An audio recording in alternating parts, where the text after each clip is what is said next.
My name is Karine Aigner, and I'm from the United States. This photograph was taken in Ecuador while I was leading a workshop for students, for 6 students from the United States. We were in the jungle for birds. We were waiting for parrots to come down from the top of the forest to a clay lick. And while we were waiting, we waited for hours and hours and hours, and the birds did not come down. It was very hot and very humid, and we were very tired. So some of us were sleeping on the benches. And then all of a sudden, I heard one of the students say, "Jaguar." And I was almost a little bit sleepy and laying on the bench. And then I hear him say it again, "Jaguar." And I thought, oh, what is this craziness?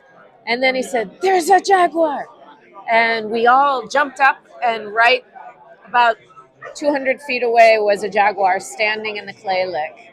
And he stayed for about 2 minutes, and it was an awe-inspiring, epic experience. And it was the first jaguar I've ever seen in the wild.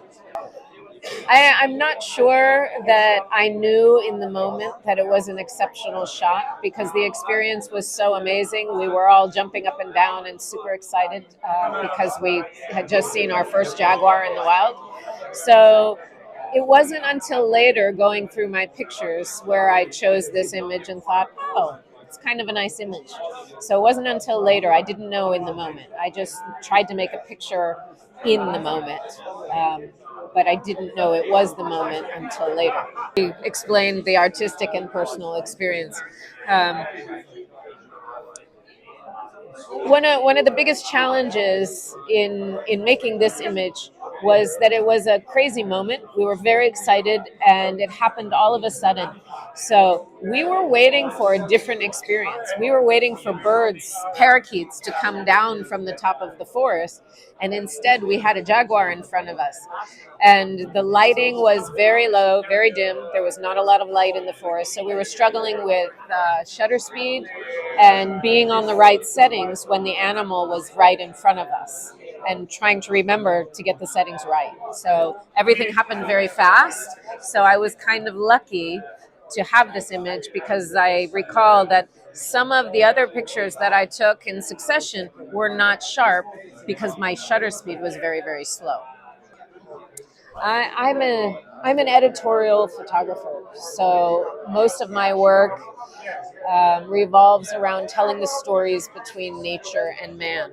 I work for National Geographic and Audubon and BBC Wildlife, New York Times, so I'm always looking for a story. This win will help me to be able to be on the ground with some future stories because we need a lot of time on the ground. I need a lot of time on the ground to do my best work. So this win will actually help me go back to some of the projects, the personal projects that I'm working on with the award money, and to fund time in the field, which is necessary to get the best pictures possible. The HIPPO Award is just a fantastic experience. It's a wonderful night, and there are so many people who participate. So the fact that you win is just it's an incredible honor to be part of this event in Dubai and to have my work shown to the world through this contest. It's just a fantastic experience, and I hope to come again.